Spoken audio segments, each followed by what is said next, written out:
በ1971 ዓመተ ምህረት እንደ አንድ ያጋጠመኝ ችግር አለ። ያው ፈተና ነው። እምነታችንን ማጥፋት የመጣ ፈተና ነው። ደግሞ የምን እግዚአብሔር ነው የታለ እግዚአብሔር የሚሉ ተነስተው የጌታን ስም የሚጠሩትን ሰዎች የማጥፋት ዘመቻ አካሂደዋል። አልተሳካላቸውም እንጂ ማለት የማይጠፋውን ለማጥፋት ጥረት አድርጎ አቃታቸው።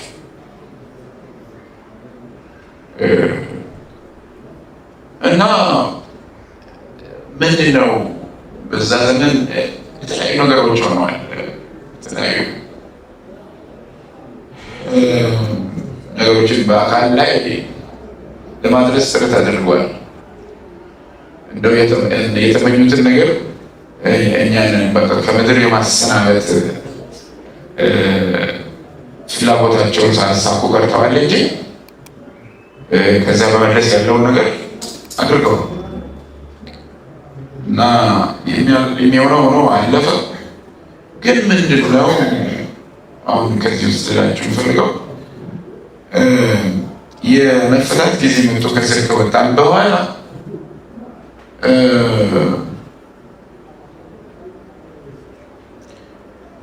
የዚያ ቆይታ ውጤት በአካላቸው ላይ የታየባቸው የቀጠሉ ወንድሞቻችን እህቶቻችን አሉ። እስካሁን ድረስ አልፎ አልፎ የሚታመሙ አሉ በአካል ነው። የሚገርመው ነገር ጌታን በጣም ይወዳሉ። አሁንም በክርስቶስ ኢየሱስ ላይ ያላቸው መታመን አልጎደለም። እንደዚያ ሆኖ ያገለግላል። አሁን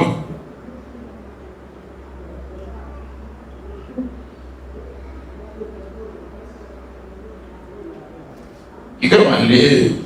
በቃ ጌታ በውስጣችን የዘራው እምነት እንዲህ እንደዋዝ የሚፋቀር ከዚያ ስር በኋላ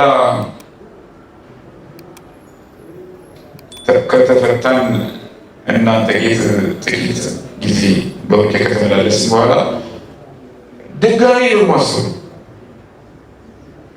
ድጋሚ ደግሞ የታሰርኩት የተመሰረቱ ዲላ ነው። በዲላ ከተማ እዚያ የትንሣኤ በዓል ለማክበር በተሰበሰብንበት ነው የምትወላፈሱ ያልተፈቀደ ስብሰባ አለው። በዛ አንቀጽ ማለት ነው። እኛ ደግሞ ደግነቱ ፍርድ ቤት ቀርቦ የመከራከር እድል አግኝተናል።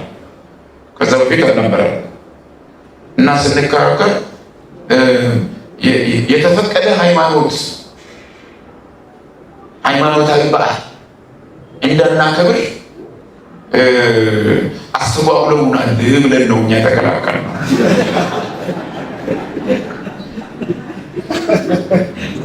እና ለእሱም አንቀጽ ተገኘ እና እሷ ናት የተጠቀሰችው። በኋላ ሲለቁን እችኛዋን የእነሱን አንቀጽ ጥለው የእኛን ይዘው ነው በቃ አይገባቸውም ነበር መታሰር ብሎ የለቀቁ። ከ11 ወራት በኋላ መመላለሱ ረሱ ጥቃት ለሁሉም። እዚያ ደግሞ ወይኔ ቤት ሲወስዱን አንድ ዕቃችንን የሚፈትሽ ወታደር ድሮ ቦረና ናጌሌ ላይ የነበረ ነው። ዲላ ተዛውሮ ለካ እዛ አለ። ሲያይ እዚህ ደግሞ ማጣጣል አልኩት። እኔ የሚገርመኝ ነው የባቢሎን ግንብ እንኳን በመድፍ ይፈርሳል።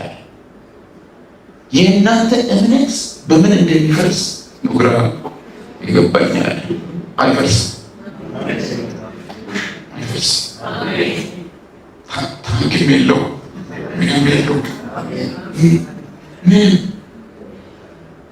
ነው የሚባል የዘራው ያው ነው በሰማያት ነው።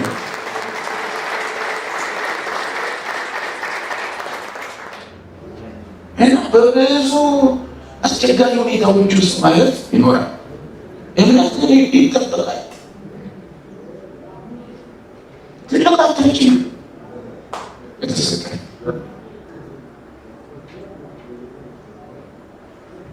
እነርሱ በእምነት መንግስታትን ሊነሱ ያሉ በጣም ካደለ በእምነት ነው የሚለው። ይሄ ምድራዊውን ውጊያ በሚመለከት አይደለም። እኔ አሁን እያወራሁ ያለሁት መንፈሳዊ ቋንቋ ነው። ይሄ አይፈርስም ግን ያፈርሳል። በእምነት መንግስታትን ግን እነሱ የእሳትን ኃይል አጠፉ፣ ከዚህ ስለ አመለጡ፣ የአናብስትን አፍ ዘጉ። ስጦታ ነው እኮ በስስት ልያዝ የሚገባው በጌታ ላይ ያለ መደገፍ ነው። ሌላ ሚስጥር የለውም። በክርስቶስ ኢየሱስ ላይ ያለ መደገፍ ልንጥለው በምንም አይነት ሁኔታ የማይገባ እሱን የጣልለት እንከሳለን።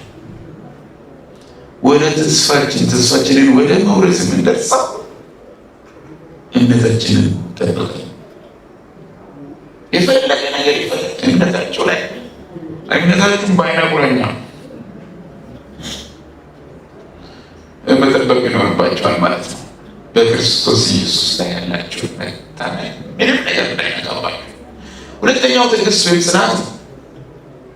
በእምነትና በትዕግስት ትኖራለን። የተስፋውን ቃል እንድትሆን መታገስ የሚኖረው መጽናት የሚኖረው የሚያናውጥ ነገር ስላለ፣ የሚያገዳግድ ነገር ስላለ መታገስ ይችላል። ለምንድን ነው የምንታገሰው? ያልፋል ብለን ስለምናምን። ይሄ ፈተና ጊዜያዊ ነው፣ ያልፋል። እንደዚህ የሚያስብ ይታገሳል። ከፊት ለፊቱ የሚጠብቀው ተስፋ ያለው ይታገሳል። በመታገሳችሁ ነፍሳችሁን ታገኛላችሁ የሚል ቃል አለ። ጌታ እግዚአብሔር ትዕግስት ያብዛል፣ ጨክኖ ማለፍን ይስጠን። ሶስተኛው ትጋት፣ ዳተኞች አትሁኑ፣ ትጉ። የምትሰሩትን በጎ ስራ እንዳታቋርጡ። ምን ዋጋ አለው ብላችሁ አገልግሎት እንዳታቋርጡ፣ ትጉበት እንጂ። ይህን እያደረግን ነው ወደ ታላቁ የተስፋችን ፍጻሜ የምንደርሰው። እነዚህ ሶስት ነገሮች እያደረግን ተስፋ አስቆራጭ ዘመንና ዓለም ውስጥ እያለፍን በሆነ ዓለም ውስጥ እያለፍን እንገኛለን። በክርስቶስ ሊፈጸምልን የጀመረው ተስፋ ሙሉ እስኪሆን ድረስ በጽናት እንቀጥል፣ አናፍግ።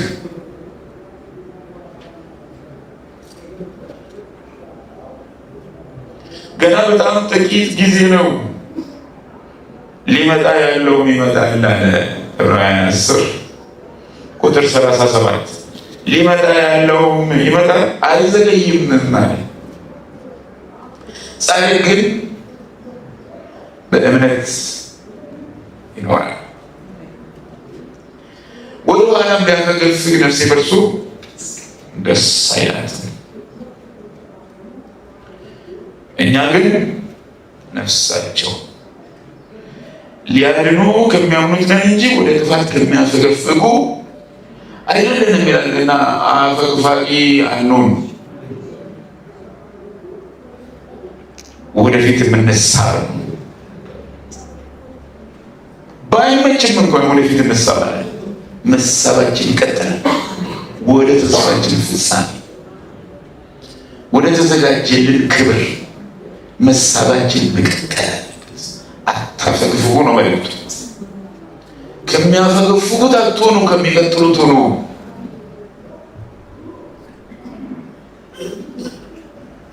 ይሄ ነው ምክሩ።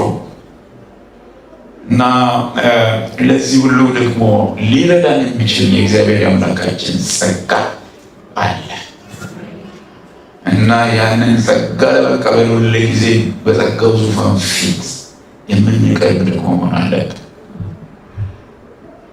ከዙፋን ፊት የቀረብን እየተንበረከክን አንተ ብቻ ጸጋህን ስጠኝ፣ አንተ ብቻ ራራልኝ፣ አንተ ብቻ ምሕረትህን አሳየኝ እያለ እስከቀረብን ድረስ የቱንም ያህል ደካሞች ብንሆን ከአሸናፊዎች እንበልጣለን። የተናቅን ብንሆን እኛ ከአሸናፊዎች የምንበልጥ ነን። መጽሐፉ ብሏል። በዚህ ሁሉ ግን በወደደን በእርሱ ከአሸናፊዎች እንበልጣለን ይላል። እንደ ቆሻሻ እንደምንም የማይፈይድ የሚመስል እንኳን ቢሆን አማኝ ከአሸናፊ ይበልጣል። በምድር ላይ አሸናፊ ከተባሉት እሱ ነው የሚበልጠው። እግዚአብሔር ይመስገን።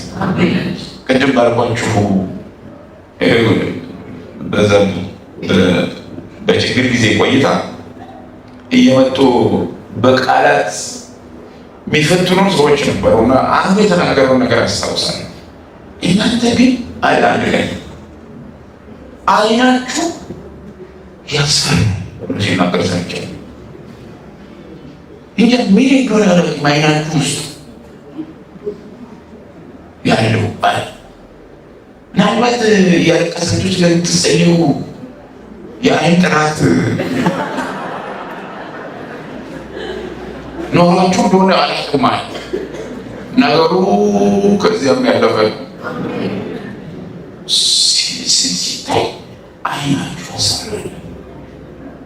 እውነቱም ተነሷል። በአንድ በኩል ክብር ለኢየሱስ ነው። ውስጣችን ያለው ያስፈራል።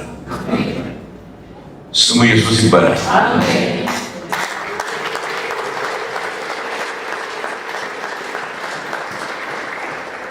እና በአንድ በኩል እየተረገጠ እየተገረፈ፣ በሌላ በኩል ደግሞ ያስፈራል። እግዚአብሔር ይመስገን። እንደዚህ ነው ነገሩ እና ከአሸናፊዎች እንበልጣለን እና ያቺ ማሸነፊያ ቀን ምን እንደምትመስል እንደው እግዚአብሔር ከወዲሁ ያሳየን። ሙሉ በሙሉም ባይሆን ጨረስታ ካየ ማንም አይመልስም፣ ማንም አይመልስም እና እግዚአብሔር ይመስገን የተሰጠ ተስፋ አለ። እግዚአብሔር ተስፋ የሰጠ የሚፈጽም አምላክ ነው። ሊፈጸም የጀመረ ተስፋ አለ፣ ደግሞ ሊሞላ ያለ ተስፋ ይዘናል። እስከዚያው በአምላካችን በእግዚአብሔር ጸጋ እየበረታን ወደፊት እንገስግስ። ጌታ ይባርካችሁ።